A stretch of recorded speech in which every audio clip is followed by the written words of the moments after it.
What up, team? Today we had the 0.2 reveal, and it was absolutely cracked the fuck out, and I'm super stoked to get into it. Real quick, I wanted to apologize to everyone for missing the live stream. I was actually super stoked to do it, and it's super fucking lame that it didn't work out, and I am profusely ass mad about it right now, but at least we have this to look forward to, and again, the April 4th 24-hour stream, for those of you who don't know, should be an absolute banger. But without further ado, let's jump into it. The first thing that we have is the Huntress, which you all knew was coming from the teaser trailer. Huntress honestly looks cracked the fuck out. I'm not gonna lie. I'm not gonna go over like a recap of everything because everyone probably watched the announcement, or you should go watch the announcement at the very least. But anyways, I think the Huntress is gonna be absolutely cracked. I can already think of several different things I want to do. They revealed a little bit of the ascendancies. First up, we have the Ritualist, which is honestly, who gives a fuck? We have the Amazon, okay? It's literally the Amazon. It's literally the Javzon from D2, okay? We are 20 years later, 25 years, whatever the fuck the time frame is. We have come full circle. We have Javelins and Amazon and Lightning Fury.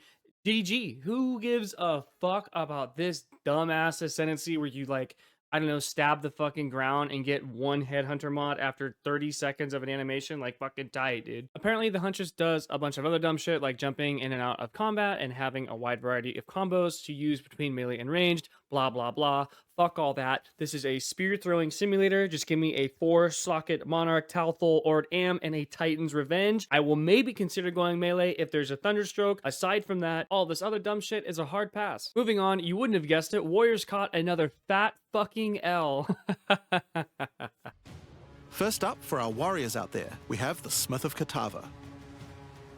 The warrior is a blacksmith in origin, taught by his father Renly. Ah yes, one of my favorite character archetypes in any video game ever, where the entire character is based around a very boring and mundane skill. I can't wait. Personally, I was hoping for a mailman of Zesht, but I guess fecal smither of Kitava will just have to do.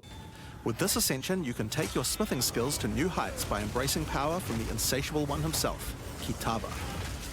Smiths of Kitava are master blacksmiths and have the ability to forge their weapon, quite literally. Using the Against the Anvil notable skill, you can enhance your weapon with fiery destruction before any battle. Oh, very cool. This is like that scene in Lord of the Rings where they reforged Aragorn's sword to become the king. We can do that before every fight now. Doesn't that sound sick? After doing so, your attacks will release explosions on hit for maximum devastation. You can also use the power of Kitava to summon an animated copy of your weapon to fight alongside you. Just in case if you were worried about having to actually fight shit as a warrior, you can summon minions now, thank God. A great blacksmith can do more than just forging their weapon, though. He can fuck up his armor too. Now, you might think this ascendancy class tree looks a little abnormal. Nope, just worried it's gonna be dog shit. And you're right.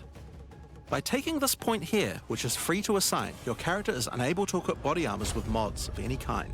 Oh no. So your body armor must be normal. Sounds like a downside, right? And you're right. All memes aside, this does look pretty rough. It depends. If you can slot like multiple of those notables in the armor thing that they were showing, then that would actually probably be pretty good. It's just hard to justify losing an entire ascendancy for a chess piece when, again, you can get things like the chess piece from Order of Ash, which is literally like 50 all res and 35% max life, whatever the fuck it comes out to. So, we'll see, I guess. Next up was the Tactician with the Merc. This is the third ascendancy for it. I honestly thought this whole thing was just pretty underwhelming overall. Like, pin is whatever, and there's like a shitty rain of arrows that I guess does no damage, and then there's like some group play things. Ultimately, like, I probably have zero interest in this, but maybe it might be good in group play. That will be determined. We'll have to ask Snap Overwatch what he thinks. The last ascendancy for the Dawn of the Hunt update is the Lich on the Witch class. This actually does look really good. It's very similar to Occultist and PoE 1 in a lot of ways. And yeah, if you're kind of into this archetype of character, they didn't show all of the ascendancy points, so there might be some really dank shit in here, but it's one of those things we'll have to see, but overall, I actually do think this looks like a pretty good class. On top of bringing back Ray Spectre for players who cook dinner for their wife and her boyfriend, they also added fucking mounts to the game. Yep, that is correct. You can now ride a fucking horse, and you can also shoot from the back of said horse. So now Deadeyes can be even faster because they won't have a penalty for movement while they shoot their bow. I could go on for hours about how this is a terrible idea and why they shouldn't do this, but whatever, fuck it, I guess we're here now. On top of this, they added in a bunch of support gems and a bunch of skill gems, which is pretty hype, and they also added in over 100 brand new uniques, which of that I am sure over 100 of them are total dog shit, but I suppose we will find out. They also added in rune tiers, which is kind of cool. I don't mind this change at all. They also added in this wisp system, which looks kind of cool, I guess. I'm not gonna lie to you guys, there was just a little too much RP in this whole thing, and I'd completely tuned it out. It's some dumb shit with like a cat and a bear. Who cares? They also added in like 7 different unique maps, which I think is actually really hype because each of the unique maps seems to offer something different. For example, in this map, you fight waves of bosses up to 10, assuming you're able to complete all 10. You get a bunch of empowered runes that all do special different effects, which I think is really cool.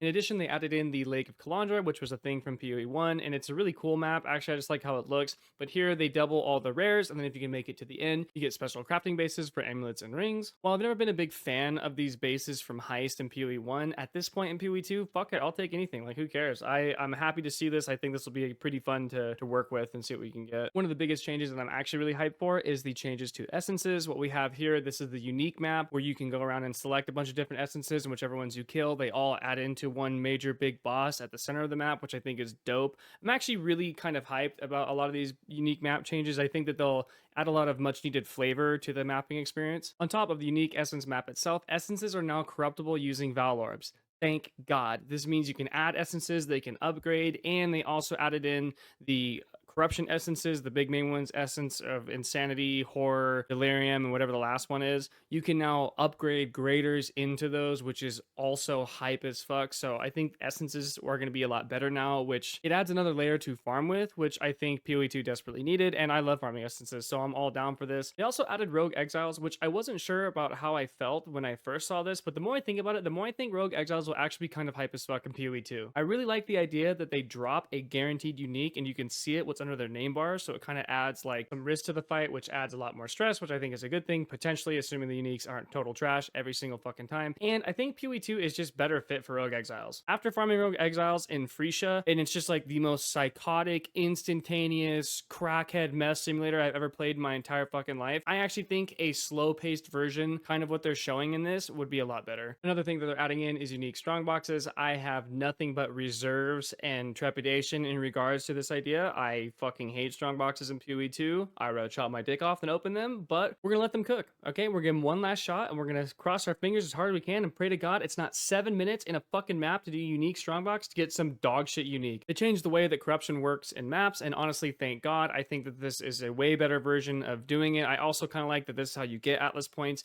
Now there's like a nexus of corruption. That's like the big thing in the center. You go clear that, it clears all of the corruption around it, and then you can go farm those non-corrupted maps to get fracturing orbs. They brought those back from PoE 1. For those of you who don't know, fracturing orbs allow you to set a mod on an item to be a permanent mod to that item. So if you have an item, it has to have a minimum of 4 mods. You hit a fracturing orb, it'll pick one of the 4 mods to be permanently on that base. It can never be removed in any way, shape, or form. It's really nice in PoE 1 with all the crafting system. I don't know how they're going to work in PoE 2.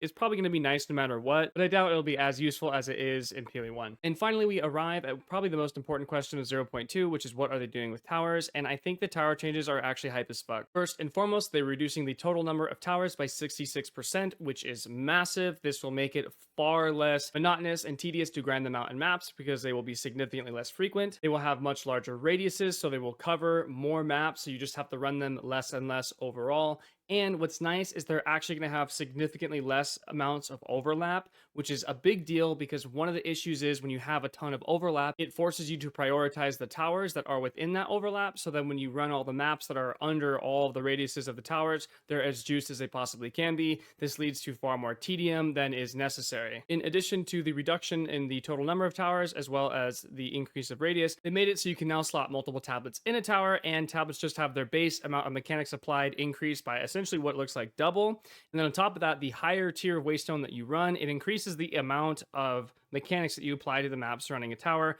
This is really nice. As you can see in the video, it's like 28 maps contain breach, which is dope. And then on top of that, they made it so that you unlock more tablet slots by adding more mods to your map. So the harder waystone that you run, the more tablet slots that you get. I think overall, this is all generally in the right direction of you are rewarded for difficulty, not for, tedious, mindless tower grinding, which sucks ass anyway. On top of the other tower changes, they also added in unique tablets, which I think are going to be hype as fuck. It looks like there's tablets for each of the different league mechanics, but also there are special tablets. For example, the one they showcased in the video, it allows you to just jump to any map in the radius regardless of connection, which is honestly gonna be so nice to have. That's gonna be a huge quality of life change that I'm honestly excited excited for. Maybe the other unique tablets are crazy. Honestly, the expedition one they showed was nuts. It doubles all runic monsters and makes them weaker. Overall, like I said, I think these changes are in the right direction. And again, I've never been a fan of towers because I'm brave. And I think that while it's not ideal and I would still like to see them gone, I do think this is a quantum leap in the right direction of making them at least tolerable. So I really don't have a whole lot of complaints about this. They also announced several changes to how deaths will work in the endgame. I think all of these are probably, yeah, I don't know if I'd say they're positive. I mean, they're definitely going to be less frustrating, but I think it makes the game significantly easier. I mean, you're essentially guaranteed a straight shot to T15 maps because there's no way you're going to die 6 times in a single map, especially when it's white, because the number of portals that you get is dependent on the amount of mods or difficulty of the map. You won't ever go down to one portal until you're juicing. I think this actually is probably a pretty good system and it makes sense to me. I think it'll work well. I don't know if I like making the game easier to progress, but maybe that accessibility is actually a really good thing and it'll help a lot of newer players. So whatever, I'm okay with it either or. They added in reliquary keys, which is kind of hype, and then we have the probably one of the biggest changes as well, which is the introduction of recombination. I suspect this will probably be one of the major ways, if not the major way, to craft items in the game. Expedition is going to be cracked the fuck out specifically because of recombinators. Recombinators are a big deal. I think they actually work really well on PoE 2, given how they want the crafting to work. So I think this is also another super hype 10 out of 10 change as well. But all right, you guys, that is all she wrote for this video. I think that honestly, I'm very, very pleased. I think that this is a huge step in the right direction overall. Like I've been saying on stream a lot, we need 2 points to make a line. I think that this kind of shows that they are going in the right way, which is good enough for me. So I'm stoked for the 4th. I will see you guys there. We're doing a 24-hour binger stream. It's going to be cracked the fuck out. I will see you guys there. Deuces.